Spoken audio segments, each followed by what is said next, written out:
Welcome to The Advocate, a program that thrashes out all the topical issues of the day. When you are in government, you don't see nothing wrong with whatever is happening. The moment you are out there, everything is wrong. You can't even see many women now, and when they're there, they're not even really making a mark, and then they have an NYSC problem and this and that. One of the reasons why we don't have more women in politics in Nigeria is for as long as political meetings continue to take place in the middle of the night. Exactly.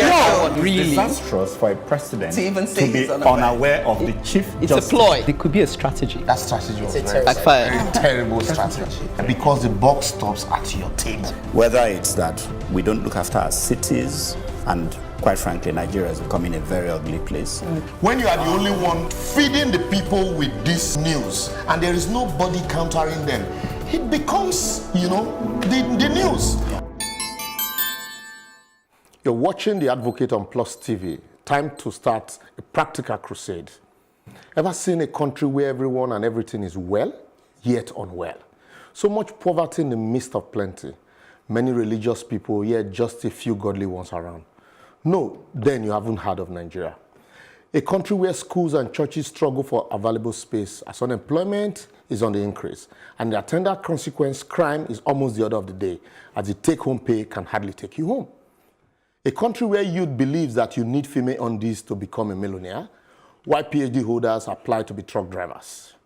Where you don't need a school set to be president, yet require university degree, second class upper, what you call 2-1, plus 5 years working experience at age 21 to work as a receptionist in a bank, despite having spent 7 years in the university for a 4-year program, though for no fault of yours. The list of the absurdity is endless, as you can add yours without blinking an eyelid. Rather than revolt and face the root cause of this problem, we must turn to churches and mosques as we all chorus, "It is well." We need to wake up and realize that the fact that you say you are well will not take away the problem if you refuse to rise and do something about it. We need to realize that our pastors, who we rush to lay hands on us when we are ill, jet out regularly for medical checkups abroad without waiting to be laid hand on. Yet it must be well.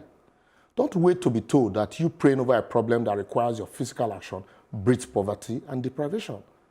It's high time we wake up to the realization that no matter how much of it is well with our country we say, it will actually never be well with it, as bad leadership and dearth of infrastructural development will continue to be our bane if we refuse to wake up and work to actually make it well, rather than our consistent praying.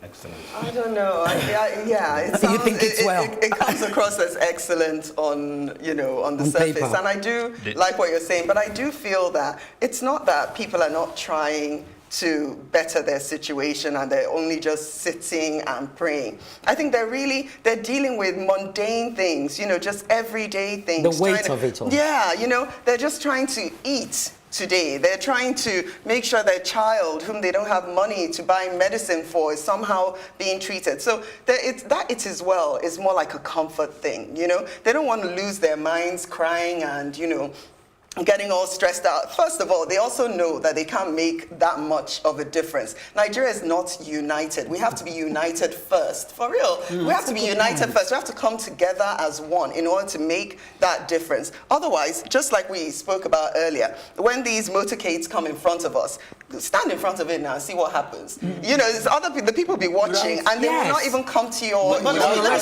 Liborous says anything, I wanted to come in and say, my own perspective is that, for everything that has a counterfeit, there is an original. So that it is well, really, originated from people of faith. Someone who has faith, like when they reference in the Bible, people like Abraham, who, they spoke what they didn't see.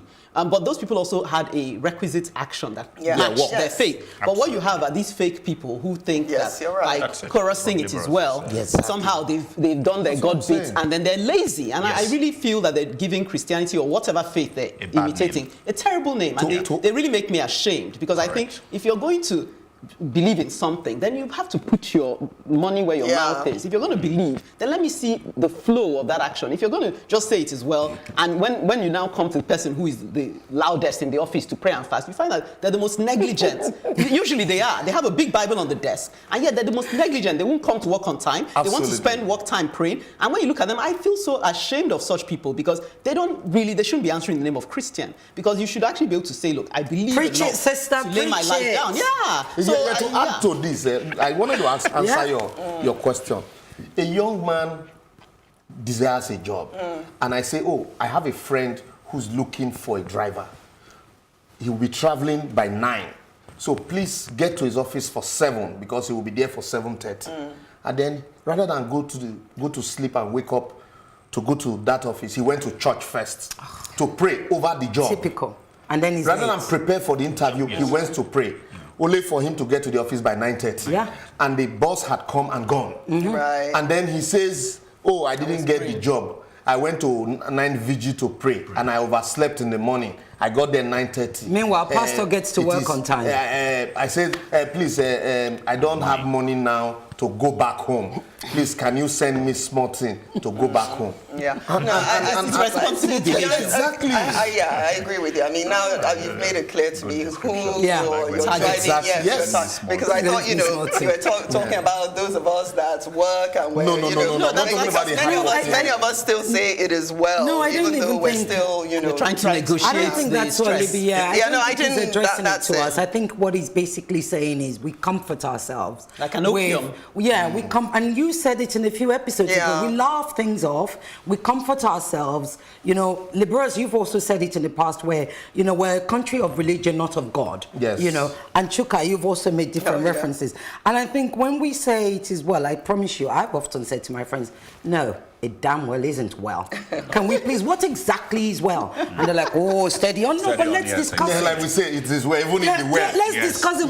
Which part of it is well? Can we just talk about it? When you're in church. And, sorry, and this is it. That it is well is a bit like when your friend says, hello, how are you? Do you really want to know how I am? Have you got time to really know how I am? Or should I just say, fine, and let's move on? Because if you've got time, I can tell you how I am. I'll tell you the truth. But guess what? Most people don't want to know how you are. They just want you to say, fine, and move on to the next, whatever it is. So I think that's what you're addressing.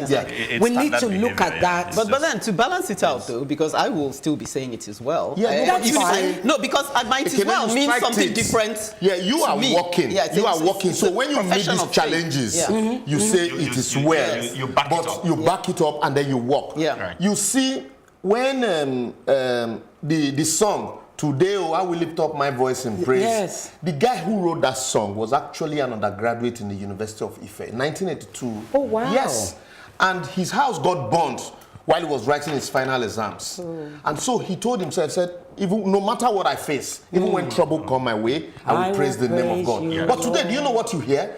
I was in a vehicle traveling from Benin to Warri, and then the preacher came and said, don't confess negative, no matter what I face. Exactly. When success comes my way. And I told him, keep quiet. Keep quiet. When success comes your way, you will always praise the name of God. Because it is we when face challenges it. come. And so you find out that this it is well. We no longer want to face challenges. Yes. Correct. When you made a challenge, you just go back and say it is well. You are praying. It's like, sorry to round up. So it's like somebody gave you money to buy a cow and do business. You kill the cow, after eating it, you're praying for milk to come. Yes. Yes. And then you say it is well. God will provide it. Yeah. Chooks, you were going to say. No. We've run out of time. Yes, we are out of time. It is well. Moving it is well. And it isn't, but you didn't say what. And like we say, it is well. Moving in the same direction, Uche will be laying foundation to our practical crusade after the break. It is well.